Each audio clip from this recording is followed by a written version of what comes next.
2024 May June ತಿಂಗಳ ಅವಧಿಯಲ್ಲಿ ನಡುವೆ ಒಬ್ರು ಸರ್ಕಾರಿ ಅಧಿಕಾರಿ ಒಬ್ಬರು ಆತ್ಮಹತ್ಯೆ ಮಾಡ್ಕೊಳ್ತಾರೆ. ಮಹರ್ಷಿ ವಾಲ್ಮೀಕಿ ಪರಿಶಿಷ್ಟ ಜಾತಿ ಪರಿಶಿಷ್ಟ ಪಂಗಡಗಳ ನಿಯಮಿತದ ಅಧೀಕ್ಷಕರಾಗಿದ್ದಂತಹ ಆ ಅಧಿಕಾರಿ ಆತ್ಮಹತ್ಯೆ ಮಾಡಿಕೊಳ್ಳುವ ಮೊದಲು ಒಂದು ಡೆತ್ ನೋಟ್ ಅದನ್ನು ಇಟ್ಟು ಹೋಗಿರ್ತಾರೆ. ಆ ಡೆತ್ ನೋಟ್ ಕರ್ನಾಟಕ ಸರ್ಕಾರಕ್ಕೆ ಮುಜುಗರ ತರುವಂತಹ ದೊಡ್ಡ ಹಗರಣವೊಂದನ್ನ ಬಯಲಿಗೆಳಿತದೆ.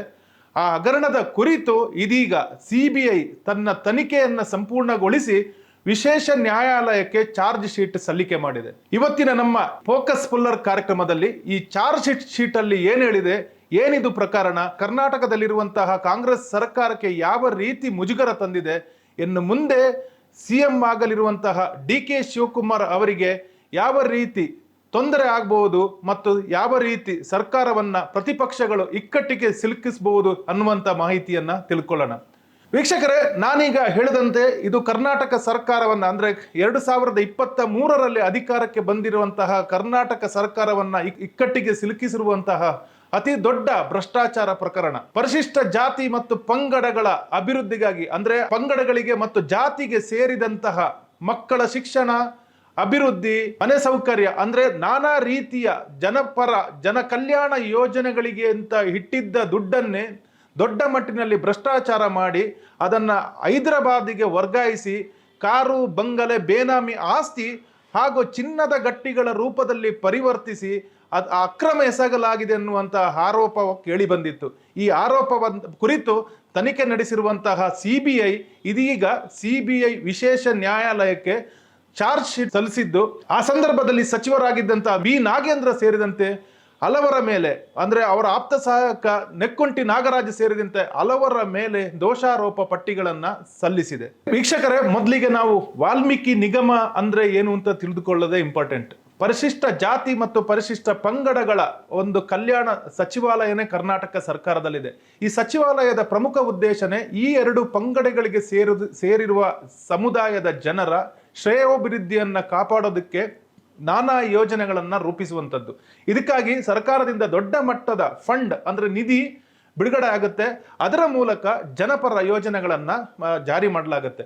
ಆದರೆ ಈ ಯೋಜನೆಗಳಿಗೆ ಜಾರಿ ಮಾಡಲು ಅಂದ್ರೆ ಇಟ್ಟಿರುವ ಮೊತ್ತವನ್ನೇ ಅಕ್ರಮವಾಗಿ ಬೇರೆಡೆಗೆ ಸಾಗಿಸಿ ಅಂದ್ರೆ ಯಾವುದೇ ರೀತಿಯ ದಾಖಲೆಗಳಿಲ್ಲದೆ ಮತ್ತು ಸರ್ಕಾರದ ರೀತಿಯಲ್ಲಿ ವಿವಿಧ ಹಂತಗಳಲ್ಲಿ ಹೇಗೆ ಅದು ಆ ಅನುದಾನ ಬಿಡುಗಡೆ ಆಗಬೇಕಾಗಿತ್ತೋ ಆ ಹಂತದಲ್ಲಿ ಬಿಡುಗಡೆ ಆಗದೆ ಅದು ನೇರವಾಗಿ ಹೈದರಾಬಾದಿಗೆ ಸೇರಿದ್ದಲ್ಲದೆ ಅದರಲ್ಲಿ ಬೇರೆ ಬೇರೆ ರೀತಿಯ ವಸ್ತುಗಳು ಅಂದ್ರೆ ಬೇನಾಮಿ ವಸ್ತುಗಳನ್ನ ಖರೀದಿ ಮಾಡಲಾಗಿದೆ ಅನ್ನುವಂಥದ್ದು ಸಿಬಿಐ ತನಿಖೆ ನಡೆಸಿರುವ ಬಳಿಕ ಕೇಳಿ ಬಂದಿರುವ ದೊಡ್ಡ ಆರೋಪ. ಈ ಆರೋಪದಲ್ಲಿ ಹಿಂದೆ ಪರಿಶಿಷ್ಟ ಜಾತಿ ಮತ್ತು ಪರಿಶಿಷ್ಟ ಕಲ್ಯಾಣ ಸಚಿವಾಲಯದ ಸಚಿವರಾಗಿದ್ದ ಬಿ ನಾಗೇಂದ್ರ ಅವರು ಜೈಲು ಕೂಡ ಸೇರಿದ್ರು, ನಂತರ ಬಿಡುಗಡೆ ಕೂಡ ಆಗಿದ್ರು. ಇದೀಗ ಆ ಪ್ರಕರಣಕ್ಕೆ ಮತ್ತೊಂದು ಬಾರಿ ತಿರುವು ಬಂದಿದ್ದು ಸಿಬಿಐ ತಯಾರಿಸಿ ನ್ಯಾಯಾಲಯಕ್ಕೆ ಅಂದ್ರೆ ವಿಶೇಷ ನ್ಯಾಯಾಲಯಕ್ಕೆ ಸಲ್ಲಿಸಿರುವಂತಹ ಚಾರ್ಜ್ ಶೀಟ್ ಮೂಲಕ. ಸಿಬಿಐ ಚಾರ್ಜ್ ಶೀಟ್ ಪ್ರಕಾರ ಅದರಲ್ಲಿ ಉಲ್ಲೇಖಿಸಿರುವ ಪ್ರಕಾರ ಒಟ್ಟು ಅಂದ್ರೆ ಆ ಸಂದರ್ಭದಲ್ಲಿ 100ಕ್ಕೂ ಹೆಚ್ಚು ಕೋಟಿ ರೂಪಾಯಿಯನ್ನ ಅಕ್ರಮ ಮಾಡಲಾಗಿದೆ ಅನ್ನುವಂತ ಹೊರದು ಆರೋಪ ಇತ್ತು. ಆದ್ರೆ ಸಿಬಿಐ ಚಾರ್ಜ್ ಶೀಟ್ ನಲ್ಲಿ ಉಲ್ಲೇಖಿಸಿರುವ ಪ್ರಕಾರ 89.63 ಕೋಟಿ ರೂಪಾಯಿಯಷ್ಟು ಮೊತ್ತವನ್ನ ಬೇನಾಮಿ ಮತ್ತು ವಿವಿಧ ಖಾತೆಗಳ ಮೂಲಕ ಹೈದರಾಬಾದ್ ಮೂಲದ ಉದ್ಯಮಿಯೊಬ್ಬರ ಮೂಲಕ ಮತ್ತು ಇತರ ಬೇನಾಮಿ ವ್ಯಕ್ತಿಗಳ ಮೂಲಕ ಅಕ್ರಮವಾಗಿ ವರ್ಗಾವಣೆ ಮಾಡಲಾಗಿದೆ. ಅದಕ್ಕಾಗಿ ನಕಲಿ ಸಹಿಗಳು, ನಕಲಿ ರಬ್ಬರ್ ಸ್ಟ್ಯಾಂಪ್ಗಳು, ನಕಲಿ ದಾಖಲೆಗಳನ್ನು ಕೂಡ ಸೃಷ್ಟಿಸಲಾಗಿದ್ದು ಬೇರೆ ಬೇರೆ ಹಂತದಲ್ಲಿ ಅಂದ್ರೆ ಒಂದು ಬ್ಯಾಂಕ್ ಖಾತೆಯಿಂದ ಇನ್ನೊಂದು ಬ್ಯಾಂಕ್ ಖಾತೆಗೆ, ಇನ್ನೊಂದು ಬ್ಯಾಂಕ್ ಖಾತೆಯಿಂದ ಇನ್ನೊಂದು ಬ್ಯಾಂಕ್ ಖಾತೆಗೆ, ಆ ಖಾತೆಯಿಂದ ಇನ್ನೊಂದು ಖಾತೆಗೆ ಅಂತ ವಿವಿಧ ಹಂತಗಳಲ್ಲಿ ಇದನ್ನ ಲೇಯರ್ಡ್ ಬ್ಯಾಂಕಿಂಗ್ ಅಂತಾರೆ. ಅಂದ್ರೆ ಬೇರೆ ಬೇರೆ ಸ್ತರದ ಮೂಲಕ ಆ ಒಂದು ಮೊತ್ತವನ್ನ ಬ್ಯಾಂಕ್ಗಳ ಖಾತೆಯಿಂದ ಇನ್ನೊಂದು ಖಾತೆಗೆ ತಲುಪಿಸಿ ಅಕ್ರಮ ಮಾಡಲಾಗಿದೆ ಅನ್ನುವಂತಹ ಆರೋಪವನ್ನ ಸಿಬಿಐ ಚಾರ್ಜ್ ಶೀಟ್ ನಲ್ಲಿ ಮಾಡಲಾಗಿದೆ. ವೀಕ್ಷಕರೇ, ಈ ಒಂದು ಅಕ್ರಮದಲ್ಲಿ ಸುಮಾರು 600ರಷ್ಟು ಬ್ಯಾಂಕ್ ಖಾತೆಗಳನ್ನ ಬಳಸಿಕೊಳ್ಳಲಾಗಿದೆ. ಅಂದ್ರೆ ನಾನೀಗ ಹೇಳಿದ ರೀತಿಯಲ್ಲಿ ಒಂದು ಖಾತೆಯಿಂದ ಮತ್ತೊಂದು ಖಾತೆಗೆ ಸತತವಾಗಿ ದಾಟಿಸ್ಕೊಂಡು ಬರೋದಕ್ಕೋಸ್ಕರ ಸುಮಾರು 600 ಖಾತೆಯ ಮೂಲಕ ಹಣವನ್ನು 86 ಕೋಟಿ ರೂಪಾಯಿ ಹಣವನ್ನ ವರ್ಗಾವಣೆ ಮಾಡಲಾಗಿದೆ ಅನ್ನೋ ಆರೋಪವು ಕೂಡ ಇತ್ತೀಚೆಗೆ ಸಲ್ಲಿಸಲಾದ ಚಾರ್ಜ್ ಶೀಟ್ ನಲ್ಲಿ ಉಲ್ಲೇಖಿಸಲಾಗಿದೆ. ಚಾರ್ಜ್ ಶೀಟ್ ನಲ್ಲಿರುವಂತಹ ಇನ್ನೊಂದು ಪ್ರಮುಖ ಅಂಶ ಏನಂದ್ರೆ ಬೇರೆ ಬೇರೆ ಬ್ಯಾಂಕ್ ಖಾತೆಗಳ ಮೂಲಕ ವರ್ಗಾವಣೆ ಮಾಡಿರುವ ಮೊತ್ತವನ್ನ ಕೊನೆಯ ಹಂತದಲ್ಲಿ ಚಿನ್ನದ ಬಿಸ್ಕೆಟ್ಗಳನ್ನಾಗಿ ಪರಿವರ್ತಿಸಿ ಅದೇನು ಗಮ್ಯಸ್ಥಾನ ತಲುಪಬೇಕಾಗಿತ್ತೋ ಅಲ್ಲಿ ತಲುಪಿಸಲಾಗಿದೆ. ಕೆಲವು ಐಷಾರಾಮಿ ಕಾರುಗಳನ್ನು ಕೂಡ ಖರೀದಿ ಮಾಡಲಾಗಿದೆ. ಇನ್ನು ಕೆಲವು ಕಡೆ ಬೇನಾಮಿ ಹೆಸರಲ್ಲಿ ಆಸ್ತಿಗಳನ್ನು ಕೂಡ ಪಡೆಯಲಾಗಿದೆ. ಇಲ್ಲಿ ಚಾರ್ಜ್ ಶೀಟ್ ಪ್ರಕಾರ ಈಗ ಚಾರ್ಜ್ ಶೀಟ್ನಲ್ಲಿ ಕೆಲವರ ಹೆಸರುಗಳನ್ನ ಉಲ್ಲೇಖಿಸಲಾಗಿದೆ, ಅದನ್ನ ನಂತರ ತಗೊಳ್ತೀನಿ. ಆ ಒಂದು ಚಾರ್ಜ್ ಶೀಟ್ನಲ್ಲಿ ಆರೋಪಿಸಲಾದ ವ್ಯಕ್ತಿಗಳ ಬದಲಾಗಿಯೂ ಇನ್ನೂ ಹಲವಾರು ಬೇನಾಮಿ ಹೆಸರಲ್ಲಿ ಆಸ್ತಿಗಳನ್ನು ಅಂದ್ರೆ ವರ್ಗಾವಣೆಯಾದ ಮೊತ್ತದ ಮೂಲಕ ಆಸ್ತಿಗಳನ್ನ ಖರೀದಿ ಮಾಡಿ ಇಡಲಾಗಿದೆ. ವೀಕ್ಷಕರೇ, ಈಗ ಯಾರೆಲ್ಲ ಆರೋಪಿಗಳನ್ನುವ ಒಂದು ಮಾಹಿತಿ ಕೂಡ ಚಾರ್ಜ್ ಶೀಟ್ನ ಒಂದು ಕುತೂಹಲಕಾರಿ ಸಂಗತಿ ಆಗಿದೆ. ನಾನು ಈಗಾಗಲೇ ಹೇಳಿದಂತೆ ಆ ಸಂದರ್ಭದಲ್ಲಿ ಸಚಿವರಾಗಿದ್ದ ಬಿ ನಾಗೇಂದ್ರ ಅವರು ಈ ಪ್ರಕರಣದಲ್ಲಿ ಸಿಬಿಐ ತನಿಖೆಗೆ ಒಳಪಟ್ಟು ಅವರು ಜೈಲು ಸೇರಿದ್ರು, ತಮ್ಮ ಖಾತೆಗೆ ರಾಜೀನಾಮೆ ನೀಡಿದ್ರು ಕೂಡ. ಅಲ್ಲದೆ ಈ ಸರ್ಕಾರಕ್ಕೂ ಕೂಡ ಇದರಿಂದ ದೊಡ್ಡ ಮಟ್ಟದ ಮುಜುಗರ ಕೂಡ ಉಂಟಾಗಿತ್ತು. ಈಗ ಅವರ ಹೆಸರಿನ ಜೊತೆಗೆ ಅವರ ಆಪ್ತ ಸಹಾಯಕರಾಗಿದ್ದಂತಹ ನೆಕ್ಕುಂಟಿ ನಾಗರಾಜ್ ಅನ್ನುವರು, ಇವರು ಆಪ್ತ ಸಹಾಯಕರು ಜೊತೆಗೆ ಸಹಚರ ಅಂತ ಚಾರ್ಜ್ ಶೀಟ್ ನಲ್ಲಿ ಉಲ್ಲೇಖಿಸಲಾಗಿದೆ. ಜೊತೆಗೆ ಸತ್ಯನಾರಾಯಣ ವರ್ಮಾ ಅನ್ನುವ ವ್ಯಕ್ತಿ, ಇವರು ಹೈದರಾಬಾದ್ ಮೂಲದ ಉದ್ಯಮಿ, ಇವರು ಅಕ್ರಮ ಹಣ ವರ್ಗಾವಣೆ ಮಾಸ್ಟರ್ ಮೈಂಡ್ ಅನ್ನೋದನ್ನ ಚಾರ್ಜ್ ಶೀಟ್ ನಲ್ಲಿ ಹೇಳಲಾಗಿದೆ. ಜೊತೆಗೆ ಪದ್ಮನಾಭೆ ಜೆ ಅನ್ನುವ ವ್ಯಕ್ತಿ ವಾಲ್ಮೀಕಿ ನಿಗಮದ ಆ ಸಂದರ್ಭದಲ್ಲಿ ಹಗರಣ ನಡೆಯುವ ಸಂದರ್ಭದಲ್ಲಿ ಅವರು ಅಲ್ಲಿನ ವ್ಯವಸ್ಥಾಪಕ ನಿರ್ದೇಶಕರಾಗಿದ್ರು, ಅವರ ಹೆಸರನ್ನು ಕೂಡ ಈ ಚಾರ್ಜ್ ಶೀಟ್ ನಲ್ಲಿ ಉಲ್ಲೇಖಿಸಲಾಗಿದೆ. ಜೊತೆಗೆ ನಾನು ಈಗ ಮೊದಲು ಹೇಳಿದಂತೆ ಬೇರೆ ಬೇರೆ ಹಂತದಲ್ಲಿ ಬೇರೆ ಬೇರೆ ಖಾತೆಗಳ ಮೂಲಕ ಹಣ ವರ್ಗಾವಣೆ ಮಾಡುವಾಗ ಬೇರೆ ಬೇರೆ ಆ ಬ್ಯಾಂಕ್ಗಳ ವ್ಯವಸ್ಥಾಪಕರು ಅಂದ್ರೆ ಮ್ಯಾನೇಜರ್ಗಳು ಕೂಡ ಈ ಒಂದು ಅಕ್ರಮಕ್ಕೆ ನೆರವು ಕೂಡ ಕೊಟ್ಟಿದ್ರು. ಅವರ ಹೆಸರುಗಳನ್ನು ಸೇರಿಸಿದಂತೆ ಈಗ ಲೇಟೆಸ್ಟ್ ಏನು ಚಾರ್ಜ್ ಶೀಟ್ ಸಲ್ಲಿಸಲಾಗಿದೆ ಆ ಚಾರ್ಜ್ ಶೀಟ್ ಅಲ್ಲಿ ಒಟ್ಟು 30 ಮಂದಿಯ ಹೆಸರುಗಳನ್ನ ಉಲ್ಲೇಖಿಸಲಾಗಿದೆ. ಸಿಬಿಐ ಸಲ್ಲಿಸಿರುವ ಚಾರ್ಜ್ ಶೀಟ್ ಅಲ್ಲಿ ಮತ್ತೊಂದು ಕುತೂಹಲಕಾರಿ ಅಂಶ ಏನಂದ್ರೆ, ಅಭಿವೃದ್ಧಿ ನಿಗಮವು ವಾಸ್ತವದಲ್ಲಿ ಯೂನಿಯನ್ ಬ್ಯಾಂಕ್ ನಲ್ಲಿ ಖಾತೆ ಹೊಂದಿದೆ. ಈ ಖಾತೆಯಲ್ಲಿರುವ ಮೊತ್ತವನ್ನ ಬೇರೆ ಕಡೆ ವರ್ಗಾವಣೆ ಮಾಡೋದಕ್ಕೆ ಅಂತೇಳಿ ಚಾರ್ಜ್ ಶೀಟ್ ನಲ್ಲಿ ಎಷ್ಟು ಮೊತ್ತ ಅಂತ ನಾನು ಹೇಳಿದ್ನಲ್ಲ 89.63 ಕೋಟಿ ರೂಪಾಯಿಗಳನ್ನ ವರ್ಗಾವಣೆ ಮಾಡೋದಕ್ಕೆ ನಕಲಿ KYC ಕೂಡ ಸೃಷ್ಟಿ ಮಾಡಿದ್ದಾರೆ. ಇದು ದೊಡ್ಡ ಆರೋಪ. ಜೊತೆಗೆ ನೋಂದಣಿ ಪ್ರಮಾಣ ಪತ್ರಗಳನ್ನು ಕೂಡ ನಕಲಿಯಾಗಿ ಮಾಡಿದ್ದಾರೆ. ಜೊತೆಗೆ 18 ಬೋಗಸ್ ಬ್ಯಾಂಕ್ ಖಾತೆಗಳನ್ನು ಕೂಡ ಸೃಷ್ಟಿ ಮಾಡಲಾಗಿದೆ. ಹೈದರಾಬಾದ್ ಮೂಲದ ಗ್ರಾಫಿಕ್ ಡಿಸೈನರ್ ಅಂದ್ರೆ ಅವರ ಮೂಲಕ ಈ ಅಧಿಕಾರಿಗಳು ಸೇರಿರುವಂತಹ ನಕಲಿ ರಬ್ಬರ್ ಸ್ಟಾಂಪ್ಗಳನ್ನು ಕೂಡ ಸೃಷ್ಟಿ ಮಾಡಿಕೊಂಡು ಅದರ ಸೀಲು ಮತ್ತು ಟಸ್ಸೆಗಳನ್ನು ಪಡೆಯುವ ಮೂಲಕ ವಿವಿಧ ಖಾತೆಗಳಿಗೆ ಹಣವನ್ನ ವರ್ಗಾವಣೆ ಮಾಡಲಾಗಿದೆ. ಚಾರ್ಜ್ ಶೀಟ್ನ ಪ್ರಕಾರ ಈ ಅಂದ್ರೆ ಅಕ್ರಮ ಮಾಡಿರುವಂತಹ ಮೊತ್ತದಲ್ಲಿ 13.95 ಕೋಟಿ ರೂಪಾಯಿ ಮೌಲ್ಯದ ಸ್ಮಾರ್ಟ್ ಕಂಪ್ಯೂಟರ್ ಲ್ಯಾಬ್ ಮತ್ತು ರೊಟ್ಟಿ ಮಾಡುವ ಯಂತ್ರಗಳನ್ನು ಟೆಂಡರ್ ನೀಡಲು ನಾಗೇಂದ್ರ ಅವರು ಬಳಸಿದ್ರು. ಹಾಗೂ ಆ ಸಂದರ್ಭದಲ್ಲಿ ಬಿ ನಾಗೇಂದ್ರ ಅವರು 1.20 ಕೋಟಿ ರೂಪಾಯಿ ಲಂಚ ಕೂಡ ಪಡೆದಿದ್ರು ಅನ್ನೋದು ಚಾರ್ಜ್ ಶೀಟ್ ನಲ್ಲಿ ಉಲ್ಲೇಖ ಆಗಿದೆ. ಆ ಹಣ 1.20 ಕೋಟಿ ರೂಪಾಯಿ ಏನು ಇದೆಯೋ ಆ ಹಣವನ್ನ ಅವರ ಸಹೋದರಿ, ಭಾವ, ಆಪ್ತ ಸಹಾಯಕ, ಬಳ್ಳಾರಿಯ ಫಾರ್ಮ್ ಹೌಸ್ನ ಮಾಲೀಕರ ಖಾತೆಗಳಿಗೆ ಜಮಾ ಮಾಡಿದೆ ಅನ್ನುವಂತಹ ಮಾಹಿತಿ ಕೂಡ ಸಿಬಿಐ ಸಲ್ಲಿಸಿರುವ ಚಾರ್ಜ್ ಶೀಟ್ ನಲ್ಲಿದೆ. ಹಾಗೆ 4.90 ಕೋಟಿ ರೂಪಾಯಿಗಳ ಕೌಶಲಾಭಿವೃದ್ಧಿ ತರಬೇತಿ ಅಂದ್ರೆ ನಿಗಮದ ತರಬೇತಿ ಗುತ್ತಿಗೆ ಪಡೆಯಲು ಯಾವುದೇ ಟೆಂಡರ್ ಕೂಡ ಮಾಡಿಲ್ಲ ಅನ್ನುವಂಥ ವಿಷಯವನ್ನು ಕೂಡ ಚಾರ್ಜ್ ಶೀಟ್ ನಲ್ಲಿ ಉಲ್ಲೇಖಿಸಲಾಗಿದೆ. ಅದಕ್ಕಾಗಿ ಈ ಒಂದು ಕೆಲಸಕ್ಕಾಗಿ ನೆಕ್ಕುಂಟಿ ನಾಗರಾಜ್ ಏನಂತ ಅವರ ಆಪ್ತ ಸಹಾಯಕರು ಏನಿದ್ರು ಅವರ ಕುಟುಂಬಕ್ಕೆ 64 ಲಕ್ಷ ರೂಪಾಯಿ ಹಾಗೂ ಕಲ್ಯಾಣ ಇಲಾಖೆ ಸೆಕ್ಷನ್ ಅಧಿಕಾರಿಗಳಿಗೆ 15.50 ಲಕ್ಷ ರೂಪಾಯಿಗಳು ಪಾವತಿಯಾಗಿದೆ ಅನ್ನೋ ಮಾಹಿತಿಯನ್ನು ಕೂಡ ಚಾರ್ಜ್ ಶೀಟ್ ನಲ್ಲಿ ಉಲ್ಲೇಖ ಮಾಡಲಾಗಿದೆ. ಇನ್ನೊಂದು ಗಮನಾರ್ಹ ವಿಚಾರ ಏನಂದ್ರೆ 2024 ಸಂದರ್ಭದಲ್ಲಿ ತೆಲಂಗಾಣದಲ್ಲಿ ಚುನಾವಣೆ ನಡೀತಾ ಇತ್ತು.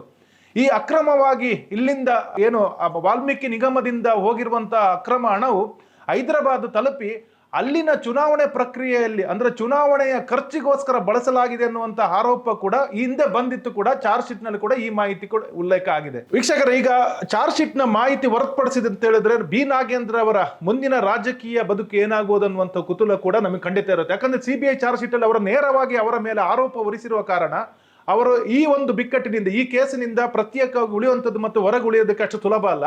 ಆದರೆ ಮುಂದಿನ ಕಾನೂನು ಪ್ರಕ್ರಿಯೆಗಳು ಅವರಿಗೆ ಬೇರೆ ರೀತಿಯಲ್ಲಿ ರಿಲೀಫ್ ಕೊಡಬಹುದು. ಆದರೆ ಅವರ ರಾಜಕೀಯ ವಿಚಾರಕ್ಕೆ ಬರುವುದಾದ್ರೆ ಅವರು ಹಿಂದೆ ಈ ಪ್ರಕರಣ ಬೆಳಕಿಗೆ ಬಂದ ಸಂದರ್ಭದಲ್ಲೇ ತಮ್ಮ ಖಾತೆಯನ್ನು ಕಳೆದುಕೊಂಡಿದ್ರು. ಆಗ ಸಿಎಂ ಆಗಿದ್ದ ಸಿಎಂ ಸಿದ್ದರಾಮಯ್ಯ ಅವರ ಆಪ್ತರೆನಿಸಿಕೊಂಡಿದ್ದ ಬಿ ನಾಗೇಂದ್ರ ಅವರು ಆ ಸಂದರ್ಭದಲ್ಲಿ ರಾಜೀನಾಮೆ ನೀಡಬೇಕಾಯಿತು, ಜೈಲು ಸೇರಬೇಕಾಗಿತ್ತು. ಹಾಗೂ ಸಿದ್ದರಾಮಯ್ಯ ಸೇರಿದಂತೆ ಇಡೀ ಸರ್ಕಾರಕ್ಕೆ ಆ ಸಂದರ್ಭದಲ್ಲಿ ಕಟ್ಟು ಹಾಗೂ ಮುಜುಗರದ ಪರಿಸ್ಥಿತಿ ಸೃಷ್ಟಿಯಾಗಿತ್ತು. ಪ್ರತಿಯೊಂದು ಬ್ಯಾಂಕಲ್ಲಿ ಕೂಡ ನ್ಯಾಷನಲೈಸ್ ಬ್ಯಾಂಕಲ್ಲೇ ಇಡ್ತೀವಿ ನಾವು. ಎಲ್ಲಿ ಕೂಡ ನಾವು ಅದನ್ನ ಹಣವನ್ನು ಬೇರೆ ಬ್ಯಾಂಕ್ಗಳಿಗೆ ಮಾಡಲ್ಲ. ಯಾಕಂದ್ರೆ ಇಂಥ ಇದನ್ನ ತಗೊಂಡು ಅಲ್ಲಿನ ಡೆಪಾಸಿಟ್ ಅದ್ರ ಬಂದರೆ ಕೂಡ ಅಲ್ಲಿರೋಂಥ ಬರೋಂಥ ನಮ್ಗೇನಾದರೂ ಡೆಪಾಸಿಟ್ಗೆ ನಮಗೇನಾದರೂ ಇಂಟ್ರೆಸ್ಟ್ ಬಂದರೂ ಕೂಡ ನಾವು ಮತ್ತೆ ಸರ್ಕಾರಕ್ಕೆ ನಾವು ವಾಪಸ್ ತೊಗೊತೀವಿ. ಅದನ್ನು ಯಾರು ಕೂಡ ದುರುಪಯೋಗ ಮಾಡ್ಕೊಳ್ಳೋಕ್ಕಾಗಲ್ಲ. ಬಟ್ ಇದನ್ನು ಇಷ್ಟು ದೊಡ್ಡ ಜವಾಬ್ದಾರಿಯನ್ನು ಈ ಲೆಕ್ಕಾಧಿಕಾರಿ ಅಂದರೆ ಚಂದ್ರಶೇಖರ್ ಅಂತ ಲೆಕ್ಕಾಧಿಕಾರಿ ಅದಕ್ಕೆ ಹೆಂಗೆ ತಗೊಂಡಂತೆ. ಹೀಗಾಗಿ ನಾಗೇಂದ್ರ ಅವರಿಗೆ ಈ ಚಾರ್ಜ್ ಶೀಟ್ನಲ್ಲಿ ಉಲ್ಲೇಖಿಸಿರುವ ಈ ಅಂಶ ಅವರ ರಾಜಕೀಯ ಭವಿಷ್ಯಕ್ಕೆ ಇನ್ನಷ್ಟು ತೊಂದರೆ ಕೊಡುವುದರಲ್ಲಿ ಯಾವುದೇ ಅನುಮಾನ ಇಲ್ಲ. ಕಾಂಗ್ರೆಸ್ ಸರ್ಕಾರದ ವಿಚಾರಕ್ಕೆ ಬರದಾದ್ರೂ ಸಿಎಂ ಸಿದ್ದರಾಮಯ್ಯ ಅವರು ರಾಜೀನಾಮೆ ಕೊಟ್ಟಿದ್ದಾರೆ. ನಿಯೋಜಿತ ಸಿಎಂ ಹಾಗೂ ಮುಂದಿನ ಸಿಎಂ ಆಗಿ ಡಿ.ಕೆ. ಶಿವಕುಮಾರ್ ಅವರು ಆಯ್ಕೆ ಆಗ್ಲಿಕ್ಕಿದ್ದಾರೆ. 2 ವರ್ಷಗಳ ಅಂದ್ರೆ ಮುಂದಿನ 24 ತಿಂಗಳ ಅವಧಿಯಲ್ಲಿ ಡಿ.ಕೆ. ಶಿವಕುಮಾರ್ ಅವರು ಕರ್ನಾಟಕ ಸರ್ಕಾರದ ನೇತೃತ್ವ ವಹಿಸಿಕೊಳ್ಳುವ ಸಂದರ್ಭದಲ್ಲಿ ಈ ಒಂದು ಚಾರ್ಜ್ ಶೀಟ್ ಸಿಬಿಐ ವಿಶೇಷ ನ್ಯಾಯಾಲಯಕ್ಕೆ ಸಲ್ಲಿಕೆ ಆಗಿರುವಂತದ್ದು ಸರ್ಕಾರಕ್ಕೆ ಖಂಡಿತ ಮುಜುಗರ ತರುತ್ತೆ. ಯಾಕಂದ್ರೆ ಇದೇ ವಿಚಾರದಲ್ಲಿ ಹಿಂದೆ ಪ್ರತಿಪಕ್ಷಗಳಾದ ಬಿಜೆಪಿ ಹಾಗೂ ಜೆಡಿಎಸ್ ಸಾಕಷ್ಟು ಪ್ರತಿಭಟನೆಗಳನ್ನು ನಡೆಸಿತ್ತು, ಹೇಳಿಕೆಗಳನ್ನು ಕೊಟ್ಟಿತ್ತು, ಸರ್ಕಾರದ ವಿರುದ್ಧ ಮುಗಿಬಿದ್ದಿತ್ತು. ST ನಿಗಮದ ಹಗರಣದಲ್ಲಿ ಭಾಗಿಯಾಗಿರುವಂತಹ ನಾಗೇಂದ್ರ ಅವರನ್ನ ಬಂಧಿಸಿ ನ್ಯಾಯಾಧೀಶರ ಮುಂದೆ ಹಾಜರುಪಡಿಸುವಂತಹ ರಿಮಾಂಡ್ ಅಪ್ಲಿಕೇಶನ್ನಲ್ಲಿ ಇವರು ಅಕ್ರಮದಲ್ಲಿ ಭಾಗಿಯಾಗಿದ್ದಾರೆ, ಪರಿಶಿಷ್ಟ ವರ್ಗದ ಅಭಿವೃದ್ಧಿಗೆ ಮೀಸಲಿದ್ದ ಹಣ ದುರ್ಬಳಕೆಯಾಗಿದೆ, ಚುನಾವಣೆಗೆ ಕೂಡ 20,19,00,000 ರೂಪಾಯಿ ದುರ್ಬಳಕೆಯಾಗಿದೆ ಅಂತ ಹೇಳಿ ರಿಮಾಂಡ್ ಅಪ್ಲಿಕೇಶನ್ ನಲ್ಲಿ ಮೆನ್ಷನ್ ಮಾಡಿದ್ದಾರೆ. ಲೋಕಸಭಾ ಚುನಾವಣೆಗೆ ST ನಿಗಮದ ಹಣವನ್ನ ನಾಗೇಂದ್ರ ಅವರು ಬಳಸಿದ್ದಾರೆ ಅಂದ್ರೆ ಇದಕ್ಕೆ ಏನು ಕಾರಣ? ಇದೇ ಒಂದು ಪ್ರಕ್ರಿಯೆಯನ್ನ ಇನ್ನು ಮುಂದಿನ 2 ವರ್ಷದಲ್ಲಿ ಖಂಡಿತ ಮಾಡುತ್ತೆ. 2028 ಇಲೆಕ್ಷನ್ ಸಂದರ್ಭದಲ್ಲಿ ಇದೇ ವಿಚಾರಗಳನ್ನ ಮುಂದಿಟ್ಟುಕೊಂಡು, ಅಂದ್ರೆ ಸರ್ಕಾರ ಭ್ರಷ್ಟಾಚಾರದಲ್ಲಿ ತೊಡಗಿದೆ ಅನ್ನುವಂತ ವಿಚಾರವನ್ನ ಮುಂದಿಟ್ಟುಕೊಂಡು, ಹಾಗೆ ಸಿಬಿಐ ಮಾಡಿರುವ ಆರೋಪಗಳನ್ನು ಮುಂದಿಟ್ಟುಕೊಂಡು ಕಾಂಗ್ರೆಸ್ ಸರ್ಕಾರದ ಮೇಲೆ ಮುಗಿಬೀಳುವುದಂತೂ ಖಂಡಿತ. ಇವತ್ತು ಹರೀಶ್ ಅವರನ್ನಂತ ಅವ್ರ ಖಾತೆಗೆ ಸುಮಾರು 80 ಲಕ್ಷ ರೂಪಾಯಿ ಹಣ ಅವ್ರ ವರ್ಗಾವಣೆ ಆಗಿದೆ. 80 ಲಕ್ಷ ರೂಪಾಯಿ ಹಣ ಅದು ವಾಲ್ಮೀಕಿ ಅಭಿವೃದ್ಧಿ ನಿಗಮದಿಂದನೇ PA Harish as almost 80 lakhs transferred to his account from where Valmiki Corporation. ಇದು ಲಿಂಕ್ ನೋಡ್ಕೊಳ್ಳಿ. ಹೂ ಇದು ಹರೀಶ್ ಅಂತ ಕೇಳಿದಂತ ಟೈಮಲ್ಲಿ ಕೂಡ ಹರೀಶ್ ಅವರು ನಾಗೇಂದ್ರ ಅವರು PA 80 ಲಕ್ಷ ರೂಪಾಯಿ ನೇರವಾಗಿ ಇಷ್ಟೊಂದು ಅವ್ಯವಹಾರ, ಇಷ್ಟೊಂದು ಸರ್ಕಾರದ ಹಣ ಲೂಟಿ ಮಾಡಿದಂತ ಸಂದರ್ಭದಲ್ಲಿ ಕೂಡ ನಾನು ನಿನ್ನೆ ಗೃಹ ಸಚಿವರಾದಂತ ಪರಮೇಶ್ವರ್ ಹೇಳಿಕೆಯನ್ನು ಕೂಡ ನಾನು ನೋಡ್ತಾ ಇದ್ದೆ. ಇಡಿಯನ್ನು ನಾವು ಆಹ್ವಾನ ಮಾಡಿಲ್ಲ, ಇಡಿಯನ್ನು ಅವರ ಆಹ್ವಾನನೇ ಮಾಡಿಲ್ಲ ಅಂತೆ. ಇಡಿ ದಾಳಿ ಬಗ್ಗೆ ನನಗೇನು ಗೊತ್ತಿಲ್ಲ ಅನ್ನಂತ ಮಾತು ಪರಮೇಶ್ವರ್ ಹೇಳಿದ್ರು. ಇದರ ಅರ್ಥ ಏನಂದ್ರೆ ಇಡಿ ದಾಳಿಯಿಂದ ಈ ಎಲ್ಲಾ ಕ್ರೆಡಿಟ್ ರಾಜ್ಯ ಸರ್ಕಾರಕ್ಕೆ ಹೋಗುವುದಿಲ್ಲ. ಯಾಕಂದ್ರೆ ಈ ಹಗರಣದಲ್ಲಿ ಭಾಗಿಯಾಗಂತವರು government is part of this mouth of the scam. ಹೀಗಾಗಿ ಸದ್ಯಕ್ಕೆ ಕಾಂಗ್ರೆಸ್ ಹೈಕಮಾಂಡ್ ಹಾಗೂ ಕರ್ನಾಟಕ ರಾಜ್ಯದಲ್ಲಿರುವಂತಹ ಕಾಂಗ್ರೆಸ್ ಸರ್ಕಾರಕ್ಕೆ ಈ ಒಂದು ಪ್ರಕರಣ ಮತ್ತು ಹೊಸ ಚಾರ್ಜ್ ಶೀಟ್, ಹೊಸ ತಲೆನೋರು ತರುವುದಂತೂ ಖಚಿತ. ಪ್ರಿಯ ವೀಕ್ಷಕರೇ, ಇದು ಇತ್ತೀಚಿನ ದಿನಗಳಲ್ಲಿ ಕರ್ನಾಟಕ ರಾಜ್ಯದಲ್ಲಿ ನಡೆದಿರುವಂತಹ ಅತಿ ದೊಡ್ಡ ಹಗರಣ ಅನ್ನೋದ್ರಲ್ಲಿ ಯಾವುದೇ ತಪ್ಪಿಲ್ಲ. 89 ಕೋಟಿ ರೂಪಾಯಿಗಳ ಅಕ್ರಮ ಹಣ ವರ್ಗಾವಣೆ, 600 ಖಾತೆಗಳ ದುರ್ಬಳಕೆ, ಮಾಜಿ ಸಚಿವರ ವಿರುದ್ಧ ಸಿಬಿಐ ತನಿಖೆ, ಹೊಸ ಮುಖ್ಯಮಂತ್ರಿ ಆಗುವ ಸಂದರ್ಭದಲ್ಲಿ ಚಾರ್ಜ್ ಶೀಟ್ ಸಲ್ಲಿಕೆ, ಇವೆಲ್ಲವೂ ಮುಂದಿನ ದಿನಗಳಲ್ಲಿ ಕರ್ನಾಟಕ ರಾಜ್ಯದ ರಾಜಕೀಯದಲ್ಲಿ ಹೊಸ ತುಲ್ಲಣಗಳನ್ನ ತರುವುದಂತೂ ಖಚಿತ. ಆದರೆ ಇದು ಈಗಷ್ಟೇ ಚಾರ್ಜ್ ಶೀಟ್ ಸಲ್ಲಿಕೆಯಾಗಿದೆ. ಭಾರತೀಯ ಕಾನೂನು ವ್ಯವಸ್ಥೆಯಲ್ಲಿ ತನಿಖಾಧಿಕಾರಿಗಳು ಚಾರ್ಜ್ ಶೀಟ್ ಸಲ್ಲಿಸಿದ ಹೊರತಾಗಿಯೂ ಅದನ್ನು ಪ್ರಶ್ನಿಸುವಂತಹ ಮತ್ತು ಅದರಿಂದ ವಿನಾಯಿತಿ ಪಡೆಯುವಂತಹ ಅಥವಾ ತನಿಖೆಯ ಪ್ರಕ್ರಿಯೆಗಳು ಅಥವಾ ತನಿಖೆಯ ವೈಖರಿಯನ್ನ ಪ್ರಶ್ನಿಸಿ ಮೇಲ್ಮನೆ ಹೋಗುವಂತ ಎಲ್ಲ ಅವಕಾಶಗಳಿದಾವೆ. ಮುಂದೇನಾಗುತ್ತೆ ಅನ್ನುವುದು ಮಾತ್ರ ನ್ಯಾಯಾಲಯ ಮತ್ತು ವಿಚಾರಣೆಯ ಹಂತದಲ್ಲಿ ನಮಗೆ ತಿಳಿದು ಬರಲಿದೆ. ವೀಕ್ಷಕರೇ, ಇದು ಇವತ್ತಿನ ನಮ್ಮ ಫೋಕಸ್ ಪುಲ್ಲರ್ ಕಾರ್ಯಕ್ರಮ. ನಾಳೆ ಮತ್ತೆ ನಿಮ್ಮ ಮುಂದೆ ಇದೇ ರೀತಿಯ ಒಂದು ಆಸಕ್ತಿಕರ ವಿಚಾರದ ಜೊತೆಗೆ ನಿಮ್ಮ ಮುಂದೆ ಬರ್ತೀವಿ. ಅಲ್ಲೇ ತನಕ ನಮಸ್ಕಾರ.